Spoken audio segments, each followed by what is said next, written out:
آپ یہ بتائیں 4 مہینے رباط میں لگانا آئمہ کرام رباط فائٹ میں آئمہ کرام کا فتویٰ ہے ورنہ منافق ہیں آپ. یہ فتویٰ پاکستان میں کسی بھی دیوبندی کو کیوں نہیں بتایا جاتا؟ کس کے خلاف فائٹ کریں؟ فائٹ کریں کس کے خلاف؟ What you mean Pakistan army میں NCC نہیں کرتے تھے آپ؟ او یو مین کہ وہ جو ایک وہ خیر ہمارے زمانے میں ہوتا تھا وہ NCC والا. اور میرا مطلب ہے کسی بھی جگہ چلے جائیں مسلمانوں کے لیے آپ بات میں آپ کہیں اور کیوں جائے بات کو لے کے. These people have deleted a lot of that stuff, given us that version جس میں ان کی کرنٹ اسٹیٹس کو کے اندر حیثیت برقرار رہے. How would you change that? یہ کیا ہوا کوئی کسی ایک موڈ میں کیوں آ گئے ہیں؟ بڑے آسان سے سوال. اب ہم سولوشن کی طرف آ گئے ہیں نا. آپ نے جو باتیں کی بتانا تھا مجھے. میں ابھی تک میں I will change that by telling you people in your position to talk to the religious realms کہ بھائی خدا کا واسطہ اس خسیس پان کو اسلام کہنا بند کرو. And I ask you, last time میں نے آپ سے کہا تھا کہ کبھی میرے ساتھ چلیں. میں نے بھی آپ سے کہا چلیں لے کے چلیں. آپ کو بھی پتا ہے انہوں نے پھر وہ آپ پھر پاکستان سے چلے گئے. پھر میں آپ کو مینچسٹر لے کے آتا.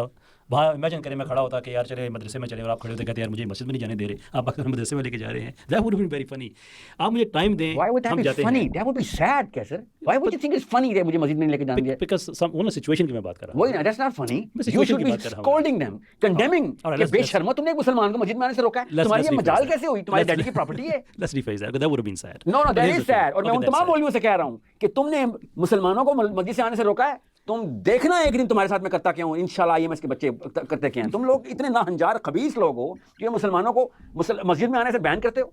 تم سے تو بہتر وہ غیر مسلمان جنہوں نے تمہیں چندے کے طور پہ بھیک دیتے ہوئے اپنے ملکوں میں رکھا ہوا ہے. بے شرمو, تم نے سمجھ لیا میں تمہیں ایزی لوں گا اس بات پہ. لوگوں کے ٹکڑوں میں پلتے ہو تم اور مسلمانوں کو مسجدوں میں بین کرتے ہو. بے شرم, اپنے آپ کو مسلمان کہتے ہو.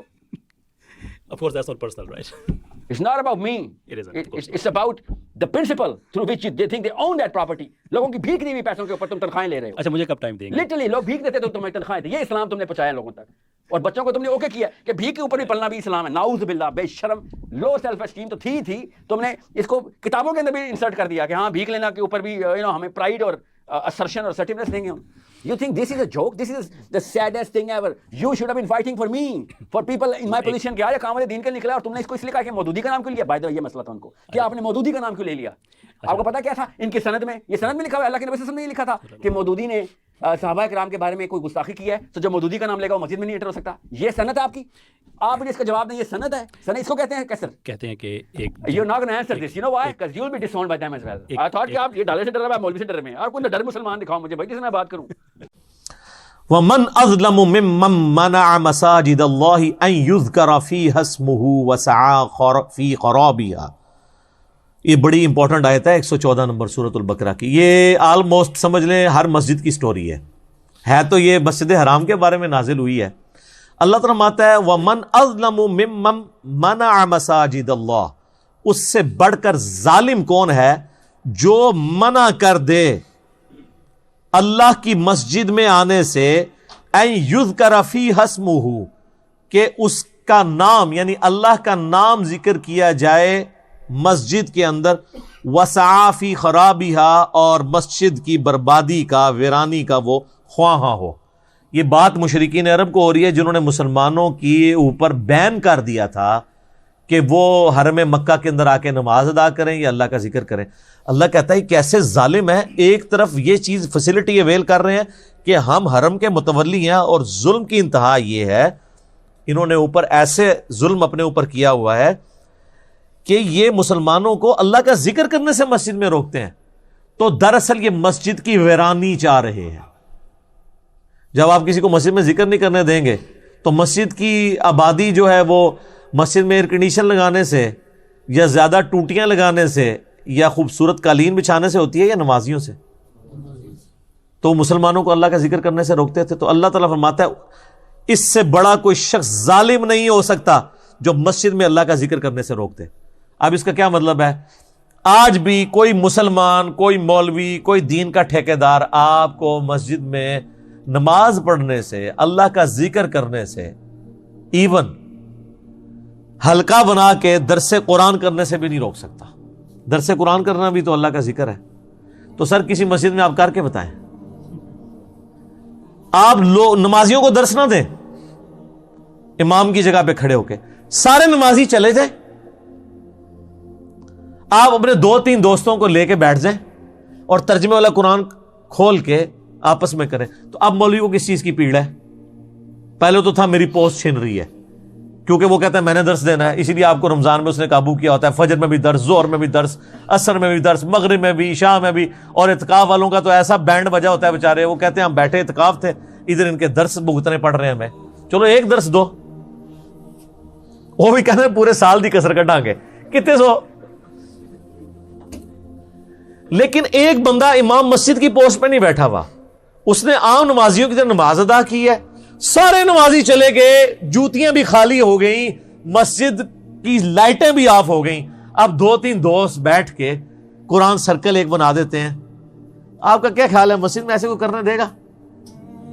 تو مجھے بتائیں، مشرکین عرب جو نبی علیہ السلام کو حرم میں نہیں نماز پڑھنے دیتے تھے، ان میں اور ہمارے علماء میں کیا فرق ہے؟ کیا وہ وہاں چندے کی اپیل کر رہے ہیں؟ کیا وہ آپ کے نمازیوں کو کوئی درس دے رہے ہیں؟ وہ تو خود بیٹھے ہوئے نا. نمازیوں کو تو تب ہونا جب آپ سلام پھیرے تو کہنا مولانا سائڈ دے میں درس دینا ہے، پھر تو گل ٹھیک ہے. اور جو مسجدوں میں لکھ کے انہوں نے لگایا ہوتا ہے کہ امام مسجد کی اجازت کے بغیر کوئی درس نہیں دے سکتا، نہ چندہ اکٹھا کر سکتا ہے، یہ بھی لکھا ہوتا ہے. جہے سیانے نے نا وہ، اور یہ بھی لکھا ہوتا ہے ساتھ. تو وہ نہ درس دے رہے ہیں نمازیاں نو، اور چندہ بھی اکٹھا نہیں کر رہا. ہوں کیڑی تم تکلیف ہے؟ لیکن سر میں آپ کو اس بات کا ایک تلخ پہلو بتاؤں. آپ کسی گرجے میں چلے جائیں، کسی مندر میں چلے جائیں، وہاں اس طرح کوئی کر لے، ایون آپ مسلمان ہیں نا، جا کے کسی مندر میں 3-4 مسلمان دوست بیٹھ کے یا گرجے میں قرآن پڑھیں، آپ کو کوئی نہیں روکے گا. یہ آپ بھی مانتے ہیں کہ ایسا نہیں ہوگا. وہ خوش ہوں گے کہ یار مسلمان آئے ہیں ہمارے ادھر بیٹھے ہوئے. ہوتا ہے کوئی 2-4 چیزیں بھی لا کے آپ کے سامنے رکھتے ہیں. اگر آپ کو یقین نہیں آ رہا، آپ یورپ میں پوچھ لیں لوگوں سے، کتنے پادریوں نے مسلمانوں کو گرجے بیچے ہیں کہ یار ہمارے لوگ تو آنا چھوڑ گئے ہیں، سستے داموں لے لو، ہم نے مارکیٹ کے لیے یا کاروبار کے لیے نہیں اس کو بیچنا، چلو تم مسجد بنا لو. یار ایک ریلیجن کی ایک ٹوٹی پوٹی فارم تو ہے ہی ہے نا جو وہ سمجھتے ہیں. لیکن یہاں آپ کر کے دیکھیں تو مجھے بتائیں پھر اسلام کے ساتھ سب سے بڑی دشمنی کون کر رہا ہے؟ اس اسلام کا ٹھیکیدار اور کسٹوڈین یعنی مولوی. اور یہ وہی نیچر ہے. اللہ تعالیٰ فرماتا ہے اس سے بڑا ظالم کوئی نہیں جو مسجد میں اللہ کا ذکر کرنے سے روک دے اور وہ اس کی ویرانی کا خواہاں ہو. اولئک ما کان لہم ان یدخلوها الا خائفین. اور ان کے لیے تو مناسب نہیں تھا مگر یہی کہ یہ خود بھی مسجد حرام میں اللہ کی گھر کے اندر داخل ہوتے ہیں مگر ڈرتے ہوئے. ان کو چاہیے تھا کہ خود بھی خوف خدا کرتے اور دوسروں کو بھی آ کے یہاں پہ عبادت کرنے دیتے اللہ کی. الٹا انہوں نے لوگوں کو روکنا شروع کر دیا. لہم فی الدنیا خزی ولہم فی الآخرۃ عذاب عظیم. ایسے لوگوں کے لیے دنیا کی زندگی میں بھی رسوائی ہے اور آخرت کا بہت بڑا عذاب ان کا انتظار کر رہا ہے. یہ نہ سمجھیے گا یہ کوئی ماضی کا کوئی ایک جملہ اور سٹیٹمنٹ ہے. قیامت تک جو بندہ مسجد میں اللہ کا ذکر کرنے سے روکتا ہے ایسا ہی ہے. اور یہ میں آپ کو جو کچھ بتا رہا ہوں نا، میں نے پریکٹیکل بھی ایسا کیا ہوا ہے.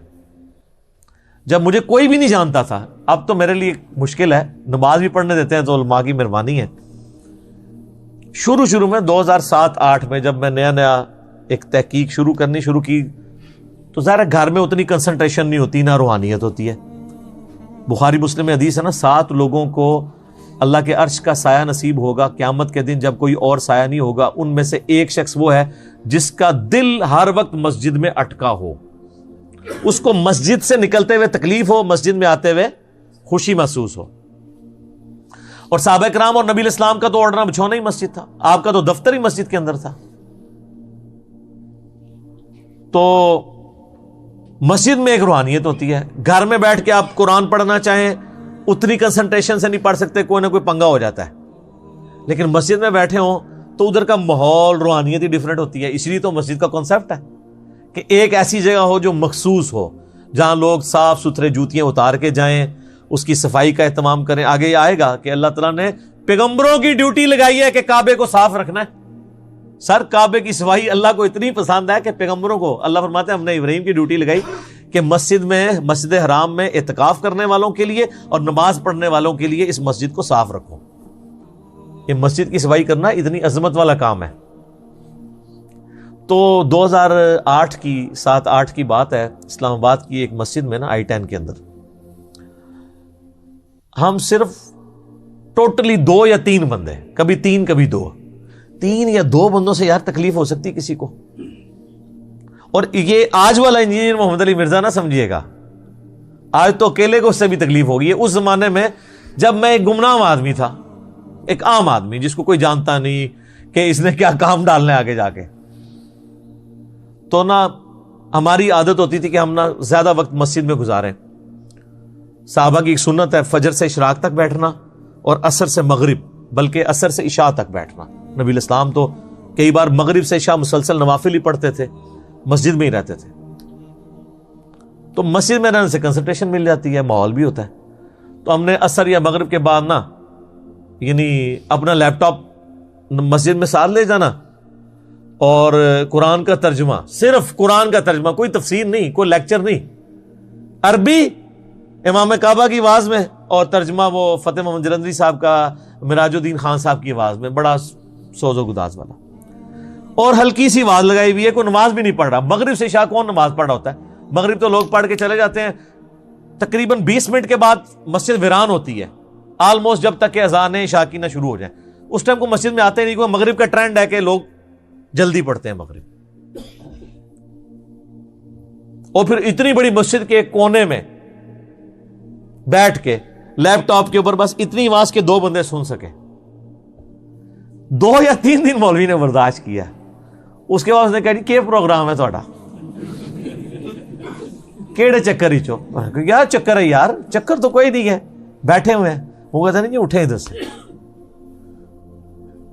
اچھا, اور میں آپ کو وثوق سے کہتا ہوں, اگر میں قرآن ترجمے سے نہ سن رہا ہوتا, قرآن نہ پڑھ رہا ہوتا, ویسے 2 بندے روزانہ مغرب سے عشاء بیٹھ کے گپے مارتے رہے نا مسجد کے اندر, درس و تدریس نہ کریں, یہ جو قرآن میں ہے نا کہ اللہ کا ذکر سے روکیں گے, یہ ویسے بیٹھ کے گپے مارتے رہے, کسی نے اللہ کے فضل سے آپ کو نہیں تنگ کرنا. ان کو تکلیف اس وقت شروع ہونی ہے جب آپ نے اللہ کا ذکر شروع کرنا ہے. تو مجھے بتائیں, یہ جو مساجد کے کسٹوڈین ہیں, یہ پھر رحمان کے ایجنٹ بنے ہوئے ہیں یا شیطان کے ایجنٹ بنے ہوئے ہیں؟ تو اگر یہ کوئی سمجھتا ہے, یہاں 100 کے قریب لوگ بیٹھے ہیں اور ہزاروں لوگ ویڈیوز دیکھتے ہیں, اگر کوئی سمجھتا ہے نا یہ ساری تھیوریٹیکل باتیں, سر کام کر کے ویکھو اپنی مسجد ہی, رزلٹ نہ آئے تو منو آگے پھاڑ لینا. یہ دعوے نہیں ہے, یہ دلیل آپ خود چیک کر سکتے ہیں. جاؤ آج کرو, ہاں 2-3 دن ذرا تلاوت لا کے, تسی یہ موبائل فون دے نا لا کے بیٹھو, ہیڈ فون پہ نہیں لگانی.